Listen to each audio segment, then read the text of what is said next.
Another key economic concept that we must be aware of is diminishing returns.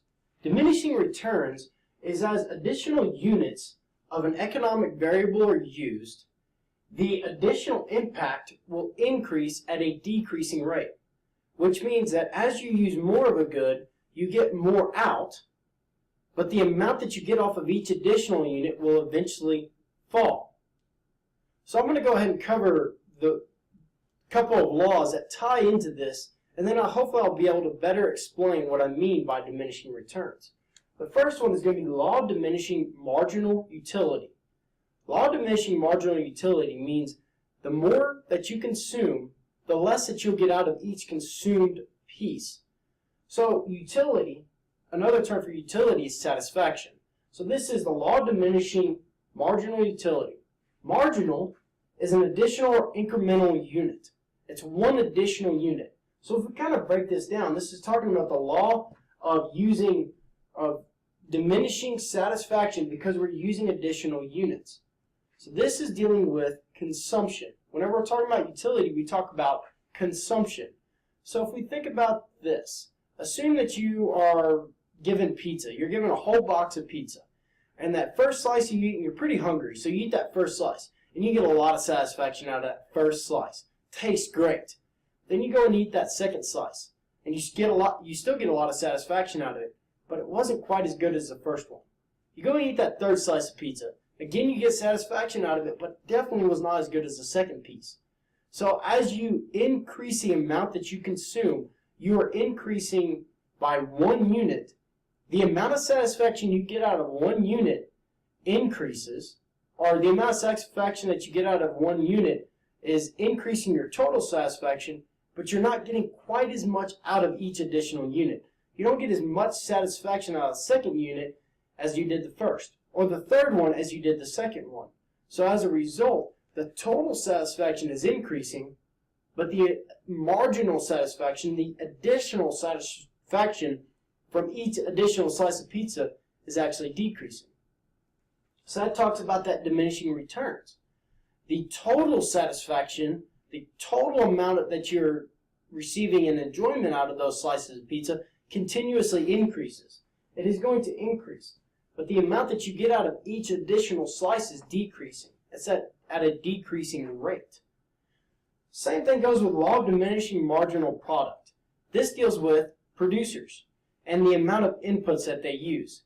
So a good example that we talked about law of diminishing marginal product is using fertilizer. So if we use no fertilizer, you expect your crops to not grow quite as well. But if you use one pound of fertilizer, you expect the crops to do better. Use 2 pounds, they're going to do even better. Use 3 pounds, they're going to do even better. But as you go from 1 pound to 2 pounds, or let's say you go from 5 pounds to 10 pounds, for example, the amount that you get off of each additional pound doesn't make your crops grow near as much. So let's say off that 5th pound, that particular plant grew 1 foot. But off the 6th pound, it grows 1.5 feet. And then off of that 7th pound, it grows 1.75 feet, or 1 3/4 feet.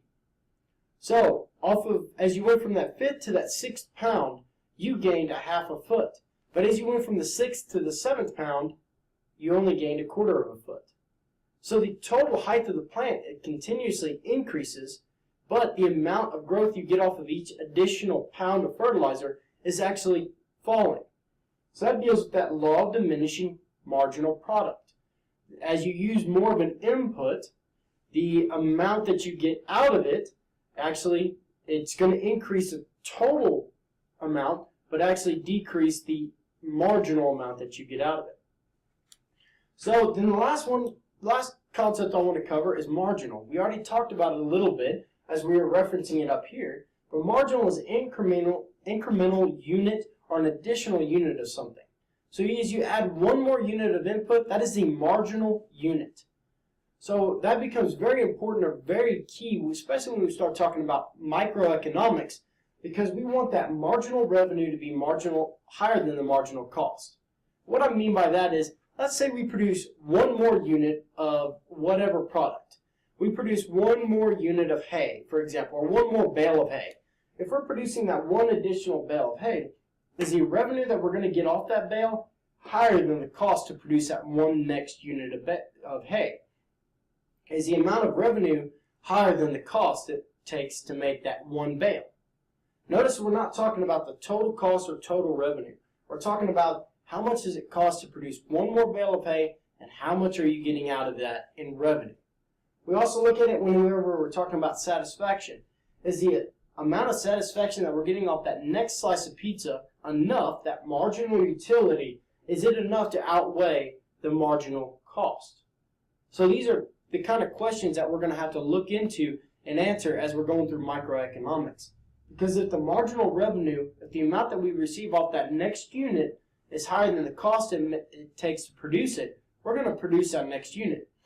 If the amount of satisfaction we're getting out of that one unit is higher than the cost associated with that one additional unit, we're going to consume that one additional unit.